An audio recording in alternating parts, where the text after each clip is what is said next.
Welcome to the Real Japan podcast. Today we're taking a deep dive into Okinawa, Japan's subtropical island escape. That's right. We're talking golden beaches, turquoise waters, and, well, a side of Japan that's completely different from the mainland. It really is. The first thing that surprises you is the landscape. It's all lush subtropical jungle. This is not the Japan you typically see in photos or media. Not at all. So we're going to explore how its unique history as the Ryukyu Kingdom has created this really distinct culture, its own cuisine, its own traditions. And you'll definitely want to stick with us because we're going to get into why Okinawan food is so often linked to longevity. Exactly. It might just hold the secret to a longer life. And a quick note before we jump in, everything we mentioned today, all the links, photos, and some great videos, it's all in the complete complimentary information package. You can find the link for that right in the description. Our mission today is to really get under the skin of Okinawa, to understand what truly sets it apart geographically, historically, and culturally. It's what makes it Japan's most diverse region and, just the perfect getaway for relaxation and discovery. Okay, so let's unpack that a bit. Where exactly is Okinawa? Well, it's the largest of Japan's southernmost islands, and it's kind of floating out there between the Pacific Ocean and the East China Sea. And it's really far south. It's about, 640 kilometers or 400 miles south of Kyushu? Yeah, the distance is staggering. To put it in perspective, a flight from Tokyo to the capital, Naha, covers over 1,500 kilometers. That's a flight of almost 3 hours. Wow. And that isolation is really key to its identity, isn't it? Absolutely. It's Japan's fifth largest island, but that distance allowed it to develop in a completely unique way. So this is where it gets really interesting with the history of the Ryukyu Kingdom. Exactly. For centuries, Okinawa wasn't Japan. It was an independent kingdom with incredibly strong trade and cultural ties to China. And that legacy is still so visible today, even though Japan annexed it in the late 19th century. You see it in the architecture, the traditions. Oh, definitely in the food. It's what makes it Japan's most culturally diverse region, without a doubt. And then there's the modern history, which adds another layer. A very complex layer. The Battle of Okinawa was, of course, the end of World War II. After that, the U.S. civil administration controlled the islands until 1972. And there's still a significant U.S. military presence there today. Right, around 26,000 personnel. Yes, and that's, it's a point of contention for some, but it's an undeniable part of modern Okinawan life and culture. So for a traveler, what does all this mean in terms of climate? We're talking subtropical. The warmest in Japan, by far. The winters are just beautiful, mild, dry, averaging around 20 degrees Celsius or 68 Fahrenheit. And the summers? Hot and humid, classic tropical weather, up around 30 Celsius or 86 Fahrenheit. Okay, so timing is crucial. You have to watch out for the rainy season. That's mid-May to late June. And then the typhoon season follows, which can run from July all the way through October. So the best times to visit would be spring. Spring is perfect, March to May. The temperatures are mild, there's not much rain, and the bougainvillea are in bloom everywhere. Was the fall? Fall is also fantastic, September to November. The humidity drops, and it's great for hiking, especially in the north. It's really an ideal winter sun destination, too.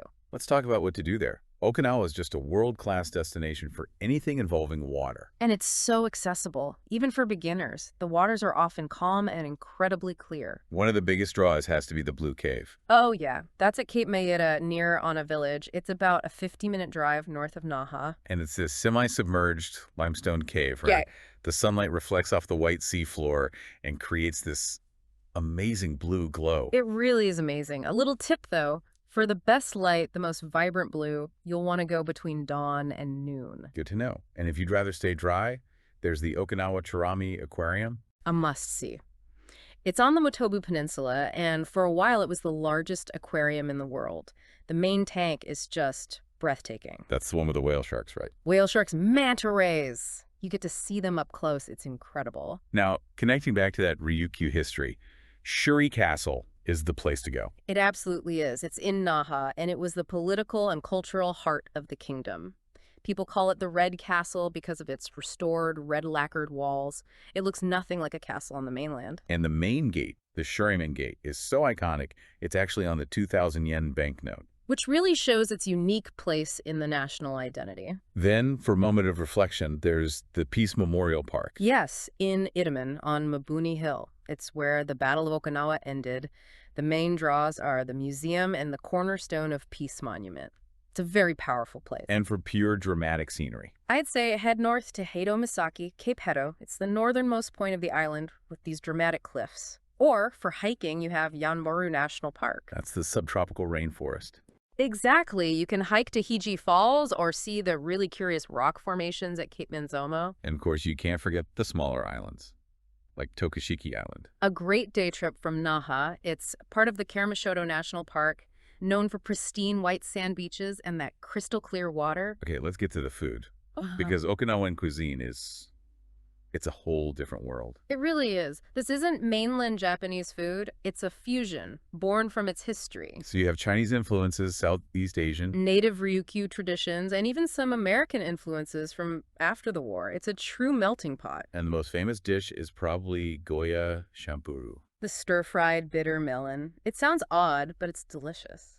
Then there's Okinawan soba noodles, which are wheat, not buckwheat, and refute, a braised pork belly. And this food culture is what's often pointed to as the reason Okinawa is a blue zone with so many centenarians. It's a huge factor. The diet is high in nutrients, low in calories. They eat a lot of purple sweet potato, which is packed with antioxidants. And they have that principle of stopping eating when you're 80% full. Hara hachi bunmi.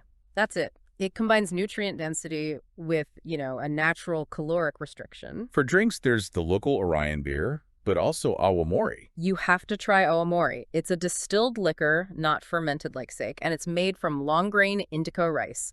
That's a direct link to its old trade routes with Thailand. And this unique culture really comes alive in the festivals. The festivals are incredible. The Harahori dragon boat races, for example, go all the way back to the 14th century. Teams racing these incredible dragon-shaped boats. Then in August, you have the Isa Festival, which is this powerful folk dance with taiko drums and the sanshin, the three-stringed instrument. And the Naha tug-of-war, the scale of that is just mind-boggling. It really is. 15,000 people pulling on a 200-meter, 43-ton rope. It's a phenomenal sight. Just a reminder, if you're enjoying this deep dive and want to see photos and videos of these festivals and landscapes, you can find it all on therealjapan.com in the complete information package. So we've covered the main island, but you can go even more remote. The Yaeyama Islands, Japan's southernmost tip. We're talking closer to Taiwan than to Tokyo. And getting there requires another flight, usually to Ishigaki, which is the hub for the whole area. Ishigaki is known for Kabira Bay, that picture-perfect spot, and for its diving. Some of the best diving in Japan. But then you have Ariamote Island, which is almost entirely untouched jungle. Perfect for kayaking through mangrove channels. And it's home to the rare Ariamote wildcat. A species you can't find anywhere else on Earth. And then for a total change of pace, there's Taktomi. Taktomi is like stepping back in time. It's all traditional red-tiled houses, and you get around on ox-drawn carts. It's just charming. This brings up a really important question. How do you get around a place like this with no real train network? That is the key question. You're relying on roads and ferries. You fly into Naha, and within Naha City, there's a monorail, but that's it. So for most people, a rental car is the way to go. It's the most convenient option, especially if you want to explore the coast and the north. The road network is actually very well developed. And ferries are essential for island hopping. Absolutely. They connect different parts of the main island and, of course, link you to the Yaeyama Islands. What about accommodation? It's a bit different from the mainland. Very different. You won't find many traditional ryokan here. It's heavily skewed towards modern hotels and big resorts with Western-style rooms. Places like the Halekulani Okinawa or the Ryukyu Hotel and Resort Nishio Beach, which has, 6 pools? 6 pools, yeah. Yeah. It's all about that resort-style relaxation.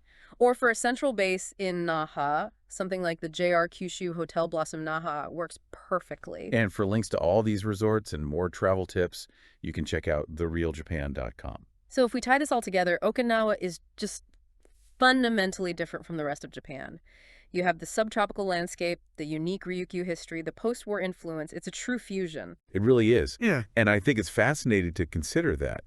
You have these two massive historical forces, ancient Chinese trade and modern American military presence, and somehow they merged to create this one-of-a-kind food culture, a cuisine that might literally hold the secret to a longer, healthier life. It's a pretty compelling thought. Well, thank you for joining us for this deep dive into Japan's subtropical frontier. If you're now dreaming of a trip and want some help planning it, we invite you to check out Rob's multi-award-winning travel planning services. The link for that is right there in the description. We'd love to hear from you. So, having heard about the unique cuisine, the rich history, and the beautiful beaches, what stands out to you most? Are you more interested in snorkeling the Blue Cave or trying some of that Goya champuru? Let us know your thoughts or share your own Okinawa experience by leaving a comment.